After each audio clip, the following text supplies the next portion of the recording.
What up, Howdy, Jake? howdy. How you doing today? I'm doing good. Guys, Hell you got yeah. Two Live Jews, is the name we've come up with, so that's what you're watching right now. Yeah, they're trying to unalive us, but we've remained living. That's right. And who's Couple of who's trying to unalive us? last week we talked about Eddie Value. You know, he's. I wanted to issue a quick update on that before we get into this topic because they're connected. Eddie Shoot. Value this weekend started a fight at Sunshine City Club with a guy he thought was Jewish. Got kicked the fuck out. Ooh. And and I think if he wasn't ixnayed anywhere else, he certainly ixnayed at that spot. And Side Splitters knows about it. In the Tampa Bay Facebook group, so persona non grata. What sucks there is that when you get somebody that's convinced it's the Jews for everything and they do that and then they get kicked out, they only convince themselves more that like it's the Jews. It's the self-radicalizing. It's a loop. It's a self-radicalizing loop. Yeah. And like, so this guy's going to, they always double down, so like, that's where it starts to get scary. And I think people, can dismiss that, but people get radicalized. And like, that's when you got like, all right, dude's brought a flamethrower, it starts with death threats online. It starts with posting videos of you trying to start fights and getting kicked out. It progresses to fights. Maybe you lose a couple fights, realize that you're a bitch, and then you get a car bomb or something. Yeah. It's like, I don't need that happening. Starts with Hassan Piker. Yeah, it starts with Zoran Mamdani not being able to bench 135 pounds. This guy right here. I wanted to start the story there. I like to weightlift. I'm not insanely strong. I don't have like Hulk genetics. I got Nebuchadnezzar Jew genetics, but I'm still able to bench press 180, 200 on a good day. If you're a man, you should be able to get past 150, like just by having testosterone. Zoran Mamdani failed to do a single rep of 135 pounds on bench press. He couldn't lock it in.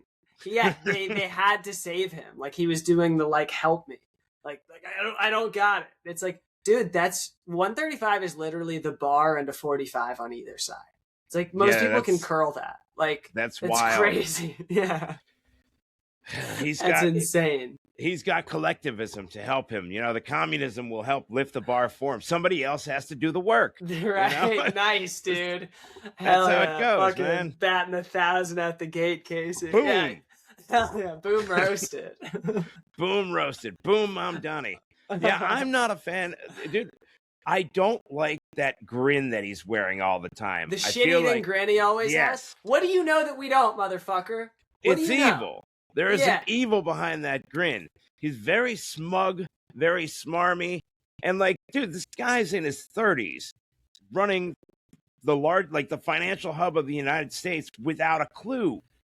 I don't get it. I'm still blown away that he's running New York City. Yeah, it's so bad. It doesn't really seem terrible. real. Yeah, I mean, and it's crazy because like people get shoehorned by this kind of candidate. I mean, it happened with Bernie too. We were all in favor of Bernie making college free and healthcare free. But then when you start being like, also, let's stop giving any money to Israel. Let's completely let Israel, the only democracy in the Middle East, just get overrun. I'm okay with not giving money to anybody except America. Like that's my personal You're stance. anti-foreign aid. I'm very stingy with the foreign. Some might say that I'm very Jewish with the foreign aid, but yeah, I feel like at least for a while, like while when we've got so many homeless and so many veterans and like. For a while, we've taken in enough foreigners to not have to give it out to those countries. If they start taking their people back, that's a good argument. We can talk. Yeah, if we close up the borders, then maybe we'll send some money over so that you're not doing illegal immigration, sort of as an incentive so that people don't sneak in. Exactly. That'd be an interesting argument. Carrot but yeah, just giving it away doesn't make a ton of sense with foreign aid. It is interesting how much foreign aid the U.S. gives away every year and how most of it just goes to like bribes. A ton. Or, just nothing. Yeah, just literally just to nothing. Exactly. Or to terrorists or to, it's like, can we like at least audit this? I'm not saying let's cut all foreign aid, but like, let's at least know. Israel is one of the margin cases where I'm like, yeah, they probably do need money. They're surrounded by countries that are going to blow them up. The U.S. didn't have the Jews back in the Holocaust, and there's like a real argument that Israel is owed support from the U.S. Definitely, if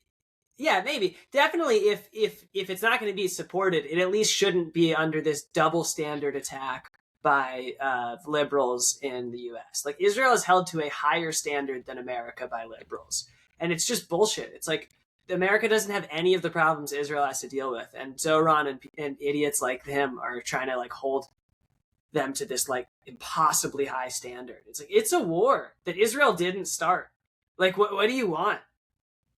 Zoran is not a fan of our people, you know, and I think what's crazy is that he's got a lot of support from left-wing Jews that don't really get it. Like, you're not his boy. Like, how many Jews voted for Hitler, right? I mean, if you get a candidate that's really radical but is pretty good on the economy, we've seen over and over that you'll get younger people to vote for them. Even if they're terrible, if they're Zoran, if they're Hitler, if they're AOC, if they're, the young people. Yeah, the young people hear like free stuff. And I can sympathize with the younger people. Like, I know it's hard to live. It's way harder to live as an 18-year-old today than it was when I was 18 years old. You know, the boomers don't understand that. Like, most of the boomers don't get that. At least my parents don't. But I think Gen X has more of an understanding that, like, when I graduated high school, my rent in Binghamton, New York was like $385, and minimum wage was like $5.25 an hour, and you could support yourself. Like, now, what's the average rent around like where we live right now? Like 1,500, 1,800. Yeah, I've struggled to find places around 1,400. This one was 1,400. My other place was 1,500 in Venice. And like, look, I find nice apartments. I don't want to live in a shithole, but like, 1,500 a month. That's a lot. That's crazy. Yeah, it's a lot of money. Yeah, like if you're making, it's really wild. If you're making like I don't know, $15 an hour, like that, it doesn't go that far when especially with gas prices how they are. Oh, it's razor thin right now for young people, and old people want to just make it worse. And where's Trump on the gas prices? Like, oh God, man, nowhere. Wasn't that one of the things that he promised? Like, oh, I'm gonna have the lowest gas. Eggs will be cheaper, gas will be cheaper, and I get really frustrated when people who already have crazy political opinions also don't follow through on making the economy better. Zoran and Trump have that in common, where it's like, you guys promised us the moon with economics, and so people let the crazy ideas slide because we thought, well, rent will be lower, or whatever Trump was going to fix. But it's like, if you're not going to fix that, then what the fuck? Right. And, dude, didn't we like capture Maduro? Isn't Venezuela oil rich? Why hasn't any of that materialized yet? Where is that going? Yeah. Maybe I'm just being impatient, but I feel like no. Like, I'd like to have $1 gas again. I don't think that's unrealistic. How much crude oil did we seize from the Venezuelans? Like, in billions of gallons. It was a huge score. It was like a bank heist, and we were just telling me, like, you're not going to divvy up the take. Like really? We all supported this with tax and the military. Like, you have to spread the savings back. Yes, you're going to do war shit. Our oil's got to come down. That's the deal. Yeah, that was the whole Iraq pitch. Yeah. Like, you got to Halliburton this shit a little bit, Yes. Like, come on. Yeah, without that, then what are we doing here? It's not even an oil war at that point. Like, if we're going to fight a clearly moralless war that doesn't need to happen, that could be resolved peacefully at the bargaining table, it could be negotiated, then, like, let's at least get the gas prices down. Yeah. Like, minimum. Turkmenistan right now has, like, I think it's like 20 cents a gallon. Why can't we be like Turkmenistan? They also have a guy that, like, is the supreme leader. We don't really want that. I'll nix the supreme leader, but I'd like the 20 cent a gallon gas. It's true. Very few cars on the street, I might add, because, well, not, the average salary is like $2 a day. Yeah. The gas is cheap. The gas is cheap, though, because the demand's way down. Yeah, it's just freaking crazy. But Mom Donnie, wasn't there just some, like, Israel parade that, like, every mayor has gone to in the history of New York? Yes, I'm so happy you mentioned this. I was going to say that. He was like, nah, I'm not going. And it's like, when your city's doing something like that, like, if you were to say, I'm not going to the Pride parades, I'm boycotting this, people would be pissed. And so no one got mad. It was covered in the news a little bit, but people were like, that's his personal opinion. It's like, no. New York is a Jewish city. Every single mayor ever has gone to this parade. The first one that hasn't is him, and he's also endorsed Hamas. You're really going to have me not read into that a little bit? I watched that broadcast live, and I was just waiting for it to turn into Grand Theft Auto and just have like a giant 18-wheeler slam into that Jewish parade. Oh, dude. Or like a huge pressure cooker bomb go off or something. Yeah, and then, right?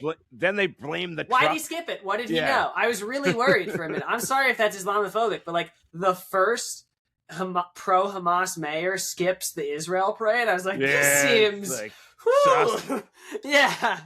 Yo, I could not look away. Liz kept laughing. She's like, nothing is going to happen. I'm like, but like statistically, something is going to happen. Like, yeah.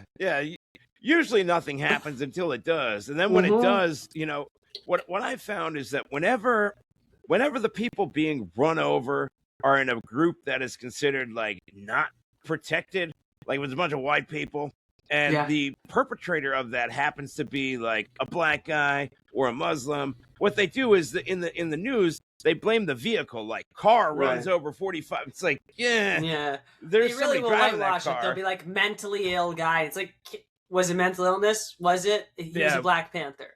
It wasn't like, he screaming about how he hated white people? It was Islam. That's not mental illness. Like, he chose to follow. Was he screaming Allahu Akbar? Yeah, but he didn't mean it. He didn't mean it. No, but he was schizophrenic. It's like, I don't give a fuck. Like, hashtag not all Muslims. It's like, we know that, but like you gotta at least be accurate about and not like all who's Germans doing are what. Nazis, but like I'm still on my guard when I hear like Achtung or something. I'm like, like, you know, I still don't trust German Shepherds. Like, we don't ever get the benefit of hashtag not all Jews. No, it's true, right? No, we do get a lot of that. People think we're white collar criminals. These days, we just get hit with pedophiles. I mean, there have been 3 Jewish pedophiles now, and then people are like, a lot of Jews are pedophiles. It's like there have been just as many black pedophiles. You had P. Diddy, you had R. Kelly, like Bill Cosby, just as many sex criminals, and no one would ever get away with saying like, a lot of black people are pedophiles. Imagine that tape. Imagine how much trouble you would get in. That doesn't go down. But people can say that about Jews. Dude, there was just some black lady. I saw a video that was screaming that Jews eat babies. Jews are eating babies, and she was pulling this girl's hair, and it's like, yo, this is nuts. You know, like you can't do this. It was just some random chick. And oh man, I wish I had that video to pull up, but I'll save it for the next pod. So we're gonna remember that. My wife had it. She showed it to me. She's like, "Yo, check this out." I'm like, whoa, dude, this is going on in public. You know, the whole country's just going downhill, and it kind of. I think so. And it's funny because I remember hearing a few years ago people being like, "It's the fall of Rome. History repeats itself," and I would get mad because like it's not an exact corollary. It's not exactly what happened to make the Roman Empire fall, but it's like it's got some similarities. There's definitely a lot of similarities. You know, like civilization. We literally have had a lead problem in the last 10 years. Rome had that towards the end. Like there are a number of like glaring similarities. You know, Rome was taken down by barbarians at the gates, and like I don't want to be that guy, but look around. Dude, there's one thing. There's one thing that I don't think Rome had, which is brain rot. You know, I don't think Rome had the brain rot problem. You had to fight the Germans, or you had to fight the Gauls or the Huns. No Italian brain rot. Shark with blue shoes. I don't know if you've seen that one. That's I hear the kids singing it all the time. That tra la la la la la, and they talk in that like weird teenage. I don't know, brain rotted language, and it's like. It makes syllables, words use less and less syllables that the children are speaking in. Like, we are kind of like stupefying a generation. Definitely devolving. Like, in that vein, before we shift topics, I feel like I would be remiss if I didn't say, like, people these days have one less bone than average.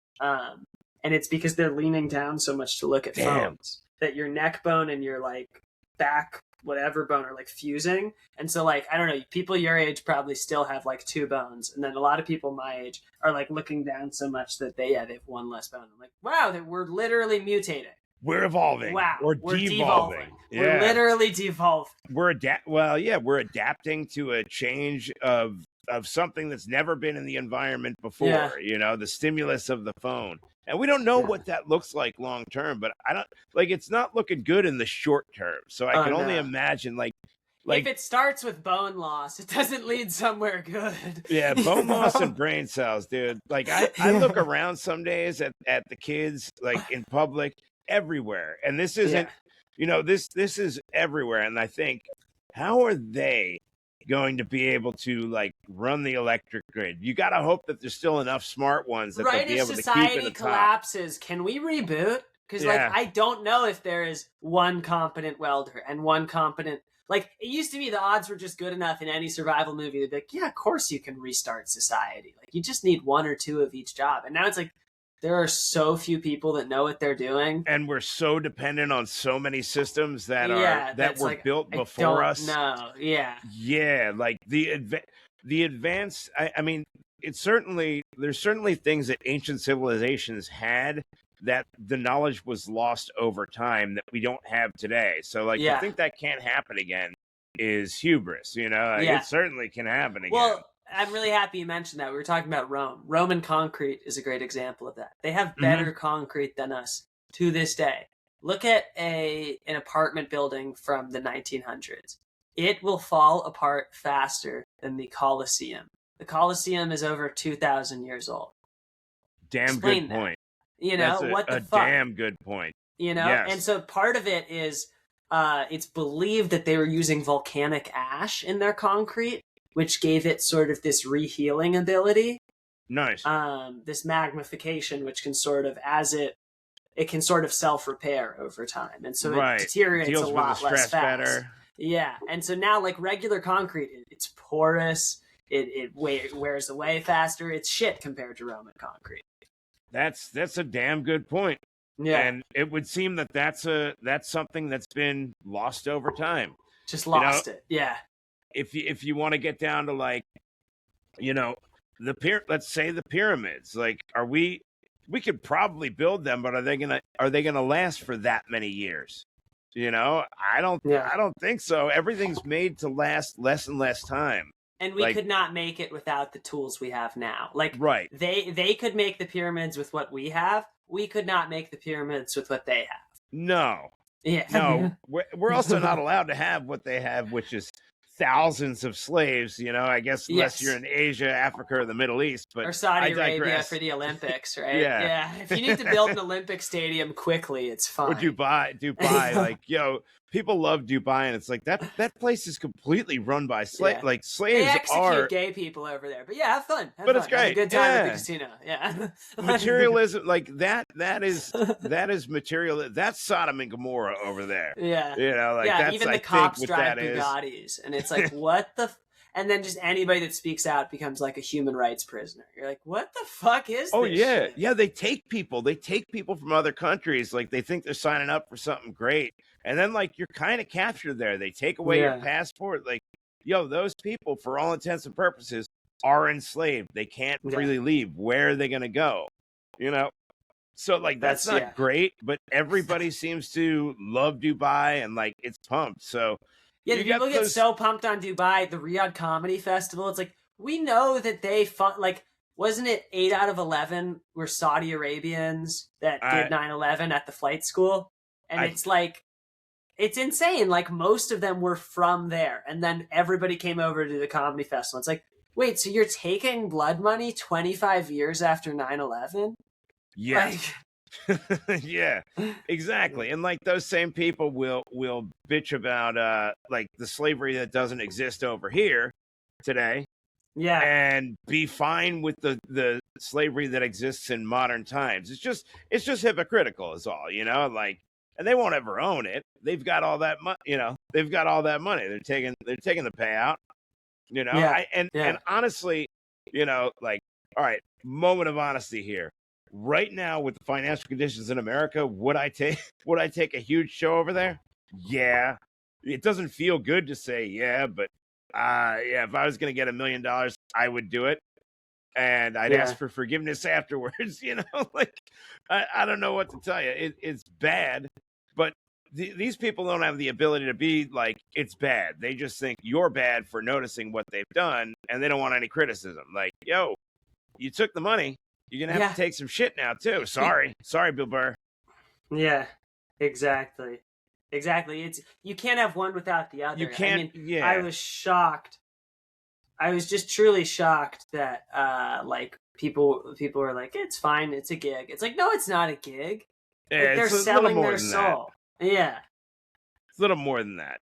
It's a little bit more. You can't get up on a soapbox after you've done that. That's all I'm saying. It's hard to be on a soapbox after you've done that, preaching to other people about what they should do. You don't get to kind of ever lecture anyone after that. Again, you're done.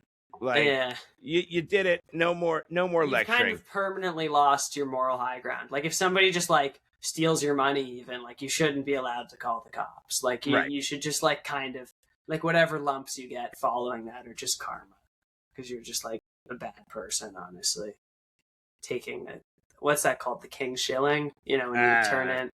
There's this expression, taking the king shilling, where you turn in your IRA members or whatever.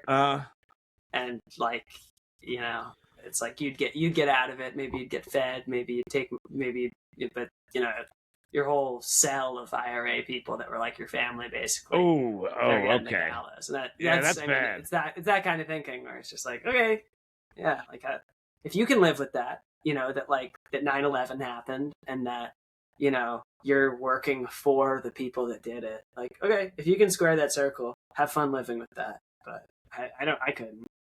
Yeah, I could probably do it now. I don't know that I'd feel great about it, but I could probably do it. Yeah. You know, it is a lot of money. It's an interesting moral conundrum. Yeah, it is a moral conundrum, but I got mouths to feed, you know? Yeah. So. Yeah, so speaking of that, our next topic that we've been thinking a lot about, which is pretty related to comedy shows, we were thinking a lot about comedy contests recently. And I was just thinking about it, and like, I love doing shows. I love to perform. I love showcases. I even like a good open mic, like Charlie Foxtrot or One at Side Splitters. My least favorite medium is a comedy contest. And that's not because I'm competitive. It's not because I'm worried about losing. It's because I've never encountered one that wasn't rigged. I've never, ever had one that wasn't clearly who brought the most people, whose hometown it was, or who's friends with the judge. One of those three, or a combination thereof. Yeah, there's never been about who's the funniest. I've seen that over and over and over. So much bias in those directions. Absolutely. And it's hard to objectively measure how funny something is, but I feel like you could do an applause-o-meter or something. Like, there's got to be a way to score it that's a little bit more fair than just like, yo, I know this dude and they're in my city. You know what I mean? Yeah. Like, yeah, it's true. It is interesting how that breaks down, right? It's like how there's got to be a way to because you can measure damn near everything objectively. You know, like when you have a person, it's going to be, you know, they're going to inject some of their own preferences. Maybe you did a joke that they didn't like, but the crowd really liked. That they go, yeah, I don't like this joke, or I don't like this guy. I mean, that's possible. So I think the thing to try and establish would be: is there ever a way to do a fair one? And if so, how would that be? Like, yeah, I've just not seen, like, even Kill Tony, it just has this rigged feel where it's like, okay, they decided ahead of time who they thought was funny, or if not, then it was just like, who's hot, yeah, or who fits their next slot. Like, I don't know if I should really, I'm not even going to name names. I'm not going to be this person, because it's happened now with 3 different people that have been on Kill Tony, so I don't have to shit on anyone specific. But I have had, in the past year, I've had 3 different shows with Kill Tony people that are now big names, and I have been funnier than them at all of those shows. And they've told me you had the best set of the night, or other people. And you'll go in your head like, the fuck? Like, no one would tell me, a white guy in my 20s, that I'm ready to do the stuff on Kill Tony that they have. Is it really just age or diversity or just filling that slot? Seriously? I have it? Like, I'm there? It's just the 1 or 2 pandering boxes to check, and then I'm in? Yeah, I just have to say I'm trans up there or something? Like, yeah, come out in a dress, you know, maybe with some lipstick on. Yeah, that's a good point, because, you know, like, there are comedians that are famous that aren't funny, and that's Matt been Wright, a thing. ding ding like ding. Joy Behar, Yeah, Kathy Griffin. I don't find either one of them funny. Melissa even McCarthy. Oh, that's another one. Like, yo, any female comic. She was funny, and look, I think Melissa McCarthy was like funny in the movies where like when you fat, write her shit. Yes. Yeah, like when Tracy Morgan's another one of those. Like, yo, he's funny if somebody else is writing his stuff. On when he does his own stand up, when he does his own stuff, it's like, yo, what are you saying? Terrible. Yeah, it's just drunk talking to old people about anal, and it's just weird. Yeah. You know, like, you're doing crowd work and you're making me want to vomit. Yeah. Why you ain't giving up the butt? That's his yo, whole bit. You eat her butt. Look at that old butthole. I'm like, yo, is that something that he does? Because that's what it was. That's exactly what it was. Yeah, basically. I've seen enough of his act to know kind of, And he was doing it to like 80-year-olds. I guess if that works, that's fine, but it's just like, I don't know how to like, it is weird when you'll have somebody be much more famous than you and not as funny as you, and you don't know how to like square that circle because you're like, I sound like a prick even thinking this. Right, and like, they've got a huge ego. Arrogant to think that. Yeah. Well, you just got to know that they've got a bigger ego than you in a lot of cases, you know? So it's like a war of the egos, you know? I mean, yeah, it really is. But it would be, you know, maybe one day somebody will, because there, you know, if you think about a contest, right? Like there would be a way to objectively determine it by like, all right, decibels, how many laughs per second, how much total laughter there was during that would be the way to do it. I don't know of a device that exists, but yo, if somebody could create there's a one decibel of those, meter. The issue, and I've had contests even that use decibel meters. The issue is I've never seen a host stand in one place consistently. So it's like, you're not actually using it correctly. Like you need to plant it in the ground stationary, not walk around with it on stage. You're it's immediately gotta be mounted you're immediately destroying the readings when you're like, what's this picking up? Like, oh, nothing. You're fucking destroying the calibrations on it. Like, it would have to be, I think, decibels, the laughs per second, and then the total amount of laugh time would be a good way to get an average score and an objective measurement. Like, you need an engineer. At least get close to it, because sometimes it's just bullshit. Like, you and I have both done comedy contests, and I'm not going to, we're professionals. I'm not going to be rude and say the people that did them, because I respect the people that put on shows. Even if the show doesn't go totally right, I really respect people giving me the opportunity to perform. But I will say I've never done a comedy contest that hasn't been A, rigged, B, like just clearly obviously rigged, even to the outside. Yeah. And then C, just like, I just never even think about it as like, oh, this is something I'm going to win. Because it's just always been like, I'm in the out of town. I'm going to the out of town contest, and I'm the little fish in the big pond. And I didn't bring the crowd, and I don't know the judges. And that's been true whether it's been on a team contest, whether it's been on an individual contest. It would be really nice if I could just be like, I guess I'm not that funny. It's like, no, contests are just like structured to set up. Because I'll crush at showcases. People will tell me I have the best set of the people. I've killed at roasts. But it's like no one can crush a medium that's rigged. Like, you can't win something that's unwinnable. You could bring an entourage, but if a judge has a problem with you, or like they didn't like a joke, like that's something that, so it's not objective. At the very, if not rigged, it's certainly not objective. And there are so many biases that come in that it's like, you almost want to ask the judges, it almost be cool. Like, how did you decide? Like, how did you guys come to your conclusions? How biased was this? Because did you care at all about who is the funniest? Because I've definitely seen it not matter. I mean, we had one where I'm not going to get into specifics, but all of the white comedians did a clean set, and the one African American comedian did a ton of Mexican, Chinese, and black jokes, and then won. African Americans. And it's like, oh, so he's not working a clean comedy contest. He won by cheating. It's like, wow. And then, we've done team. Is that clean count? Like he was saying slurs up there. Okay. Okay. So that's different then. Yeah. Like, because I'm like, I didn't know clean comedy meant you couldn't mention any other races if you were a white guy. You can, but you can't denigrate other races. And he had bits about how Chinese people eat cats and had slurs about Mexicans. So it's like you can't drop N-bombs. You can't drop a WB, about Mexicans, you know, like you can't say stuff like that in a clean comedy. It's like, no, those are clearly slurs. Like, you won by cheating, you know, or like we'll go to ones where it's in a different town. Everyone at the contest is a judge from that town that we're not from. Right. Don't know you. The whole crowd is not where we're from. And it's like, yeah, only an idiot would expect to win this. And you just try to be like, thanks for the stage time. I'm going to try to work out some new stuff. And you just try to think about like, well, this is adding to the overall number of times I've performed, and it's generally helping me get better. And you don't attach to the particular outcome because it's so clearly written. No, you got to just keep it pushing, because at the end of the day, it don't matter. You know, you're running your race, and you knowing all those things going into it.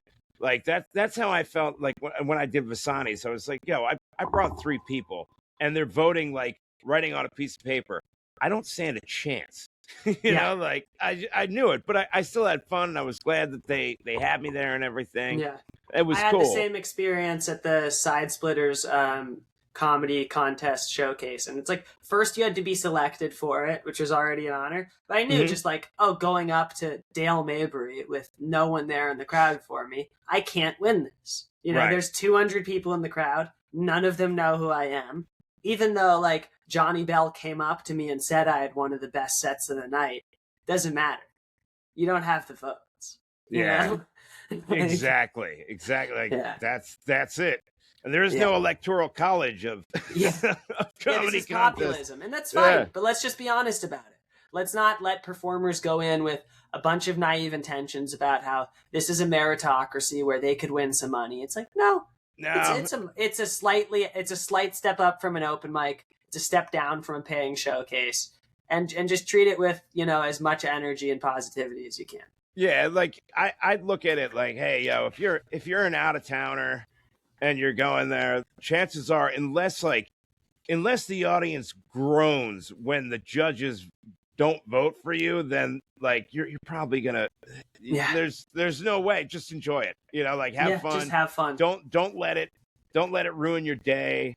You know, just know like, yo, it probably isn't you. You know, like could it be you? Certainly, but like it's probably not. But when we've done 6 comedy contests, like, and you've been each in of it us for a while, you know, have had this. Like I think I've had 4 different contests where I should have won out of 6, and it's like, okay, I mean, these are rigged then. Like, I know a couple of them I biffed it, but like, you know, you're telling me all of them? No, 3 or 4 of them I had the best sets. So like, why didn't that translate? It's like, oh, because you're out of town, you don't know the judges, you don't have the votes. That's fine. But like, let's not be like, here's the funniest of the night. It's not like a boxing match where like who gets the money is the person that was the best at fighting. Right. You know? Exactly. That did somebody ought to. That would be a cool thing. I'm going to talk to some engineers and see about, hey, is there something that you could, some sort of program you could write, an instrument that you could take that would measure the decibels for the, you know, like the loudness of the laughter, and then also run a timer on like how long were they laughing for, and then the repetition. Because like, you know, when you get on a good bit, and like you've got a couple where you're double or triple tapping, you're not through with the joke yet, and they're laughing, and you can pause, which I often forget to do, and you get some more, and then you pause for another second, and you get some more. Like, I feel like those things, you know, those are all skills that that should hold some sort of point basis. You know, I know it's a nerdy way of thinking of it, but I'm a nerd. What can I say? Yeah, absolutely. You know? No, that's so true. Yeah. Word to the nerds. And that leads us into our next thing, which is working clean. I had 2 paid shows this week. I always love working paid shows. I think I'm at my 60th one now, or maybe 60. You lose track at a certain point. 63rd and a half. Yeah, hell yeah. And so the one Tuesday night was an Irish bar up in Brandon. You would have loved it. I could be as dirty as I wanted. It was really funny. I made fun of, you know, I called out like the Eddie Value thing, and then talked about like how funny it is to like think about comedians that are like fat alcoholics that never get pussy, and be like, Mossad operative. They're definitely recruited by Mossad. Like, that's who they're looking for sure. And so that killed with the comics, just like telling them they don't get pussy and they wouldn't be good at massage. That was pretty funny. And then the next night, last night, I was with Bobby G, and we had a sold-out show at the Zoo Club. And I did 5 minutes in between him and Nate Roscoe. Nate did 20, and then Bobby headlined and did 40. And the guy lit everyone early. He lit the host at 8 instead of 10. He lit Nate at 16 instead of 20. He lit me at 4 minutes instead of 6, and he lit Bobby at 37 minutes instead of 40. And it's like, do you not want the product you paid for? Like, you paid all of us for this show. Why are you shorting yourself? Like, everyone stayed all the way through the show, so why are you cutting the product down? Someone's trying to go home early. I know, motherfucker, like, leave early then. Yeah. We're all good to stay. Pass it on. That's crazy. I brought 10 people there, and I was like... Nice. You know, and so I got half those ticket sales, right? So I made like a quick $50 off that. You know, $50 for 4 minutes is great, but it's like I had 6 minutes of clean material. I rehearsed that. Like, I don't know. I want to do all 6. Yeah, for sure. And not a big deal. I'd just done 10 minutes at a paid show the night before. I perform all the time, whatever the fuck. But it's like, it is weird to get like kind of these comedy blue balls for no reason. Like, I crushed my set. I was getting laughs. He just lit all 4 of us early. And it's like, I'm sorry, we all did pretty good. Can someone else run the light? Like, yeah, you don't know how to do tell this. Time. Yeah, like, so ridiculous. So that was interesting. I was proud of myself because I worked clean that 4 or 5 minutes. I was clean. That's dope. Nate got up there and said "fuck" in the first sentence. And Damn. I was like, and I was just like, dude, like, come on, you're getting paid. Yeah. To do clean comedy, it's hard. You know, I went and saw that OMG It's Wix guy down at Visani, and he brought 2 people with him, and they were both good. The first guy, I don't remember his name. The second guy was Ken Miller, who I thought was going to be like an Amish guy. It turned out to be a black guy. You know, because that like name. 4 Ken Millers. There's also like a trans girl named Ken Miller that does comedy in Tampa. The black Ken Miller, dude, he was really funny, and he flubbed and he went shit, and then he goes, oh shoot, and that was when it hit me. I was like, I didn't even realize it was a clean comedy show. Like, that's when you know they're that's killing it. Good. Yeah, and they don't even break that clean wall and be like, it didn't dawn on me at all. And then I realized, like, I guess Visani's is a clean club, like where that's the way it is. And that's cool. Like, it was cool to hear a clean comic, like a comic do the material clean and not know that it was a clean show because it was just that funny. Like, that's pretty impressive. That's Gaffigan can do that. That's when it's the next level. Yeah. I'd like to get there one day. You know, I think I go into it with such a negative mindset. Like, I'm really not that dirty with the stuff I do, but I'll take drop out the F-bombs and you're probably good. That's what I realized. Like, about half my, I don't know, I probably had 60 paid shows. Probably 30 of them have been clean. And every time I have to do a clean one, maybe it's been 20, who the fuck knows. But regardless, a chunk of my paid shows have been clean. And so you just take the F-bombs out. It's not rocket science. Anything that seems like it's on the margins, you cut, and then you put new stuff in. But like, the fact is, as comedians, we always have way more material than we get to use. So it's so easy to just go, I'm going to take that one out, save it for the dirty show, plug this one in for the clean. Like, it's just, cut and paste. Right. Well, I know when I did Wolfies with you, that was the first time I ever had to do clean, and I felt like it went pretty good. You did awesome for a guest spot. That was what every time I have a guest spot, I try to do what you do, which is just bring the fucking energy, get people amped. Like, that was what I tried to do last night, was just be really high energy, get as many laughs per minute as I can, be as loud as possible. And like, you're always really good at that. Thank you, man. For sure. That was the first time I've ever had to really think about the stuff I was going to say. Cause a lot of times I'll go up and I don't know what I'm going to say, at least when I'm doing a non-hosting spot. And it was good. Cause initially I was all freaked out. I'm like, my workday had ended. I was in the office pacing around, and then I'm like driving there feeling like, oh man, I'm going to screw this up, or it's just not going to be funny. And like, once I got there and relaxed a little bit, it was easy to do, and it was like, that wasn't cringe, and it wasn't like, it wasn't as limiting as I believed it was going to be, Yeah. So I think there's definitely, there's definitely something to be said for being able to do clean comedy and still being like yourself and being funny. Yeah, exactly. It's true. It's true. There's like, it's hard to do both. It's hard enough to be clean, and then to actually, and we know a lot of locals. I'm not going to name any names. Ruth Philly Weisberg, who's clean but not funny. And it's like that happens a lot where it's like you can do one of those things. I shouldn't talk shit. She's just a sweet old Jewish lady. But she is really rude about people not being clean. She has walked up to comedians and been like, you should work clean. You'd get booked like I do. I'm like, okay, there is no room for anyone in the Sarasota community scene to act like we're better than someone else. No, none of us are on fucking Netflix. A couple of us are eking out, a few bar shows a week, maybe some comedy club shows. Basically none of us can quit our day jobs. So what the fuck are you doing? Like, I saw her just telling a guy to you gotta cut all the dirty stuff out. You gotta walk the fuck away from him. He can tell whatever truth he wants up there. It's not a clean show. This was an open mic. Oh, and God. Dude, I love the advice. So I really hate the gatekeeping from clean comics. Like, they will tell you that is the only path, and it's not. I've done a pretty similar number of dirty to clean shows.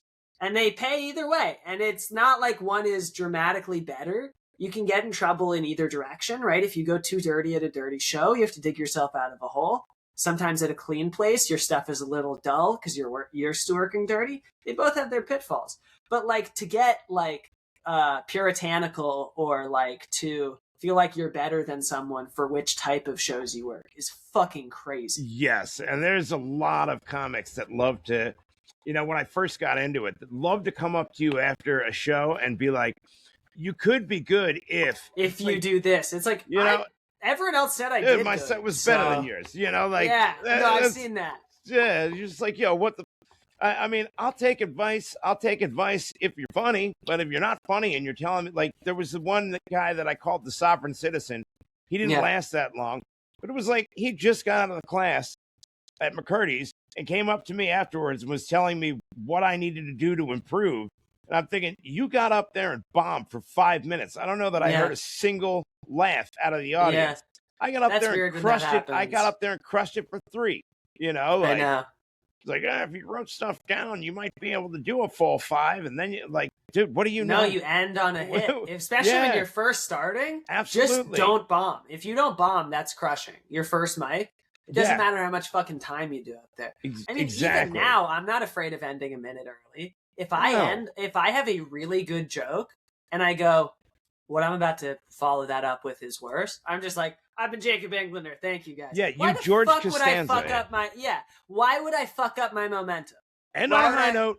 End on the highest possible note. Yeah. Why would I be like, let's just do diminishing returns for another minute so they think less of me overall. Weekend. They don't remember how much time I did. They remember how good I did. Right. And you want the last thing. You want the last thing that they remember to be like, yo, that guy was funny, instead of he was funny and then he dropped off. Exactly. I'd rather cut it short than try and do the full 5. And we. I don't know. Yeah. Maybe it's just me, but I don't think that's bad advice. I think so. Yeah. It's better to do the best time that you can, not the most time that you can. Every time that I get booked for something, people ask me how much time I can do. And I don't tell them how much material I have. I tell them how much time I've actually done well at. You know? And so when I had now that I'm at the point where I've done half an hour, I can say half an hour. But I never would be like, yeah, I could probably do 20 minutes. No. You actually are you give them what you've actually delivered before, and when you can do 10, you say you can do 10. And as that progresses, you say you can do it. Now I can say I can do 30 or 35, but it's wild to just pretend oh, it's good to just bullshit and fluff for an extra couple minutes. So I pretend I have more stage time. No, it's not. You ruined the impression of you. Next time you're asked, you should be like, I don't know, 8 hours. Yeah. Dude, I'll filibuster you, motherfuckers. 40 hours, I don't know. Yeah, do you have some fucking amphetamines? I'll do a 3-day march. I don't give a shit. If you got Addies on tap, I can keep going. Oh my God. So speaking of speaking of Addies and things that have gone on for too long, the election in LA, have you been watching that? Like, that's kind of interesting. So I'm not caught up. Catch our audience up on the story. LA, as everybody knows, is the home of, I think it's got like the highest homeless population in the country. The lady that's been running it now is Karen Bass, who is an avowed communist, spent her 20s in Cuba with Fidel Castro.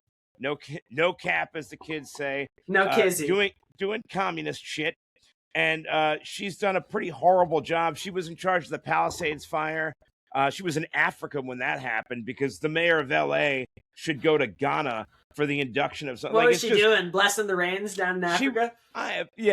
There you go. She was doing playing some woke Toto shit on her Alexa. She was doing some woke shit in Africa, and when she came back, the reporters checked her, and she just said she had nothing to say. Like, she just went, and they're asking her questions like, do you feel bad? You were asked to leave Africa for being too pretentious. She didn't leave right away. She stayed the whole rest of the party and then came back. So, like, the dude she's running against is this guy called Spencer Pratt. And I guess he was on there's another one too that's like hasn't placed, Nithya Raman. She's like a DEI communist as well. But then there's Spencer Pratt. And this dude was on like a reality show. And the way that he's approaching is just like, hey, look, I'm not running on like political lines. I want to get homeless drug addicts away from the schools. And I want to make sure that they're not testing their fentanyl on animals because I'm seeing too many dead dogs around LA. Because they're testing the fentanyl on the animals, like their dogs, and if it kills them, Jake just dropped off. I'll keep talking anyway. If it kills them, they know the fent is really strong. So anyway, he's running, she's running, Karen Bass is running, and this other lady's running, and basically they are still counting votes over there because they give you until the last day of the election to pick. So as long as it's postmarked by election day, they still got to count it. So the votes are still coming in. And right now it looks like Karen Bass is in the lead. Spencer Pratt's in second. And this other chick, Nithya Raman, is in third. But they're still counting. Like, they still don't have the actual results. So they don't know for sure if those numbers are accurate. And they certainly know they're not complete yet. So for some reason, Mexico can count an election on election night, but California, specifically Los Angeles, cannot count their votes on election day. And I don't know about you, but I'm a firm believer in like, hey, at the end of election day, you ought to know who won the election.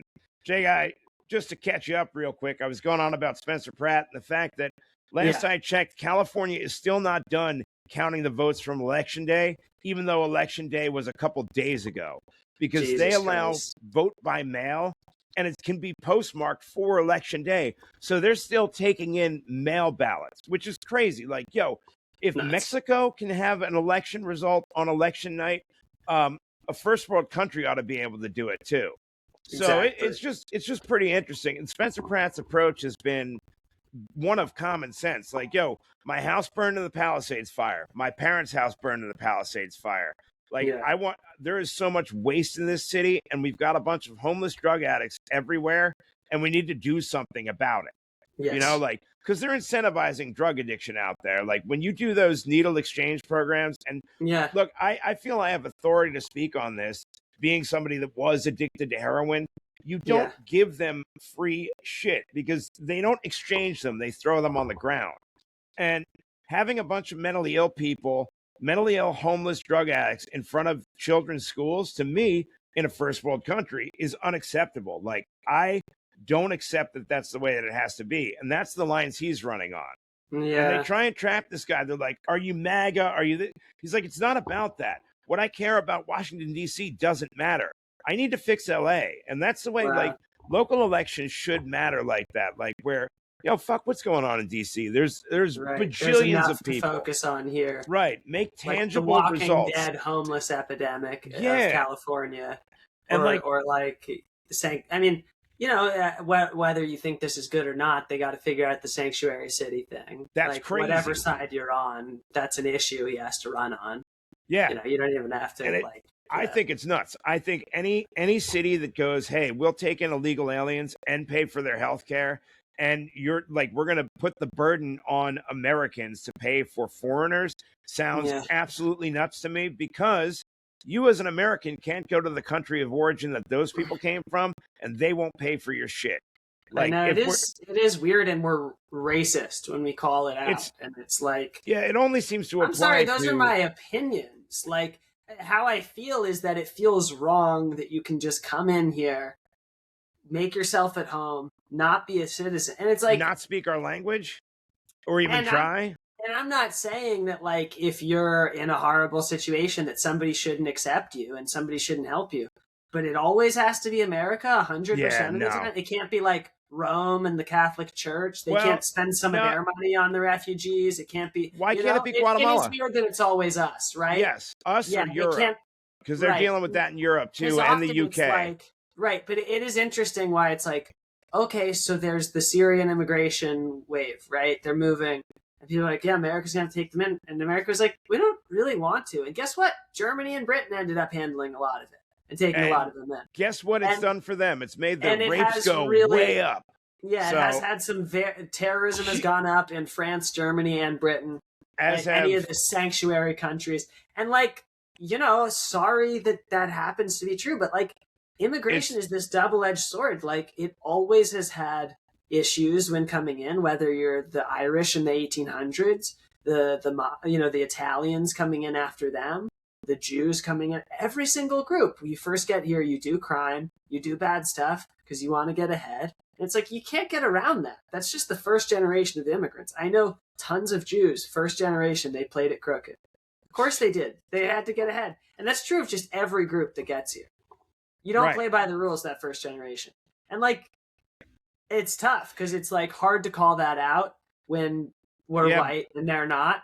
Why? It shouldn't be. It's weird actually, how that narrative has become framed, that we're suddenly racist for being honest. Well, I think it's racist for saying, hey, because a person's white, they're not allowed to have an opinion on that. Like, to me, that's nuts. Because isn't that silencing people? Yeah, isn't silence violence? Yeah, you know, like, it is interesting how they don't have to live by their own sayings. No, they don't live by any of their own sayings. Yes, exactly. Like, are you hearing what you're saying? Yes, you're allowed. Like if I was trans, it wouldn't make any difference because they have their little stupid victimhood hierarchy, and it's like, all right, illegal aliens are better than. Basically, it's illegal aliens are better than Americans, which I think Jesus is and crazy. Illegal aliens are like neck and neck, and then like trans and other people spying on children in bathrooms, they're like right after that. Yeah, like, it's weird to like victim hierarchy. It is really tough to like be like, there are immigrants who have come here and then done crimes, and you're like racist. Just like the same way that when you have trans people that become pedophiles and attack children in bathrooms, people are like, you are transphobic. It's like, no, I'm anti-pedophile. I'm anti-crime. We don't have to make it about what label they are. Can we just obey the law? Yeah, like, I'm pro. You know what I am? I'm pro third. I'm pro third bathroom. I'm pro. You know what? Like, you wanted to do this. That's cool. I don't think anybody ought to fuck with you because you've done it. But at the same time, like, I don't want them getting killed in parking lots. But why do you get to fuck with children? Yeah, I don't. I think, you know, a compromise is you got your own bathroom. Like that's fair. You can't do a big ask and be like, hey, look, because I believe this, the rest of the world has to now fit into my suddenly worldview. Yeah, it's not. Every single group has actually needed to evolve their way into everyone else's purview. Same with the sports Jews just set the rules for everyone else on how to treat them. No, we slowly fucking edged a niche into fucking society. We were like, we'll be good at banking and Hollywood and some shit. You know, and we still get shit all the time. We still get shit all the time. So if other people can talk shit about us, we can talk shit about other people. It is you know, so wild that everyone gets to criticize Jews and Israel and white people, and we're not allowed to criticize anyone else. Even when there's like anecdotal evidence of things to criticize. Those days are like coming to an end. It's unsustainable. You know, like the way I look at it is like, yo, you have American citizens. We should all not unite in our differences, but what binds us all together? We're all Americans. So the ones that aren't Americans that are coming here to like take from you, the taxpayer, you probably should be against that. And you should ask yourself, like, all right, would you be, if you're pro illegal immigration, would you be okay taking in a stranger off the street who's maybe homeless and a drug addict? Would you want him in your house? Because that's what it's interesting. Because it's like, do you think they're right, or are you afraid to look wrong? Yeah. Really that's are you exactly afraid right. to have the wrong opinion? Because that's really what it comes down to. We all know you're afraid to look wrong. We know you're right. Yeah. And with the homeless thing too, we all know that, like, you might give $1 to him, but you aren't letting that guy have your spare bedroom. Yeah, and why the fuck are you putting them up in hotel rooms so they can shoot up heroin inside of hotels? Like, no, they can do that on the street if they insist on shooting up heroin. Like, I'm sorry. Yeah, giving them houses, like, this is coming from a person that was a drug addict, still has the disease of drug addiction. Giving a person that's active in their addiction a house doesn't stop the addiction. It's like they're still going to be homeless people. They're just going to sell the refrigerator. Like, what do you think you're doing for them? You're going to let your dealer them move more there. drugs, and they're going to remove. Yeah, exactly. Yeah. And you're going to cost a lot of money. And you're going to do a lot of damage. Yeah, exactly. So, I think for sure. We good on that? Feel like we covered all the ground today. A wrap. Yeah. All right, homie. Clean hour. I'm just going to do a couple quick plugs. We're still sponsored by Joseph Rieger and One Unit. He produces comedy shows in the area as well as helps produce this podcast. Grateful for his continued support. Always excited to be working on stuff with him. And Casey, when's your next Charlie Foxtrot thing? Day after Juneteenth, June 20th. Oh, yeah. Charlie Foxtrot. It starts. It's the official start time is 7:30. I'll be there at probably quarter after, maybe a little earlier with the list that you sign up on when you come in. No call-ins this time. If you're watching show this up, and go up. Yeah, show up. Exactly. And you don't get to tell me you're late because of traffic. It's an hour for everybody. As far as the rules go, when I light you, you got a minute. When I light you again, wrap it up. Yeah. That's it. Let's be honest. It's mostly one person that does that, and she happens to be female. I'm not going to call out any names. So I'm just going to throw that out there. You know what I'm talking about. You've seen everybody knows the same one or two people do it every time, and everyone else is pretty respectful of it. They're light offenders. You know? Yeah, criminals. Definitely. It is wild to just bomb ignore it and completely. Also run the light. If you're gonna bomb, get the fuck out when you get hit with the light. I'm doing you a favor. Yeah, for real. If you're just doing a stream of consciousness bomb about being a woman, don't run the light. Also, just, be happy people let you perform at a place where you're not really doing comedy. You know. Yeah. No. Yeah. When I light you, in a lot of cases, I'm doing a favor, and the same goes for when you're on a roll. If you're on a roll, I'm going to let you go a little bit longer. I know you always let me go longer, so I'm not. I know. Yeah. I look at the show as it's got to be good for the comedians, and it's got to be good for the audience. If you're droning on, babbling about God knows what, I'm doing you a favor by lighting you. Yeah. You just respect the light kindly and I wrap pretty it up. much always do 7 minutes there. Yep. And it's because I usually do well and because I connect with the crowd that you've put together there.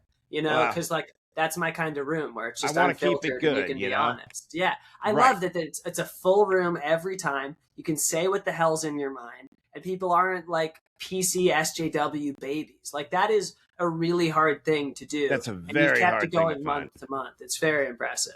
Well, thank you. Yeah, man. Yeah, so be there. It's going to be a good show. It's always a good show. It's always a good time. Everybody, if you've got any beefs or anything like that, check it at the fucking door because it doesn't work there. Everybody's going to get along, have a good time. It's going to be a good show. We don't do any of that nonsense comedy beef. So if you've got some, just don't. I'm talking to everybody. Yeah. That's not, I don't want it in my show. I don't want that kind of fucking negativity. I hate that shit. I don't need it. I need these things to be good, and I want people to come out and have a good time. It's hard enough to perform without people trying to fight each other. Stand-up's hard, and then you want to be let's have a turf war. No, go none home. of that. Go the fuck home. Exactly. Yeah, it's crazy. All right, brother. This is a great one. Hell yeah. Peace out. You got 2 live Jews signing off. Still good living. Night, and God bless you. Hell yeah. Good night, Saigon. All right. Adonai out.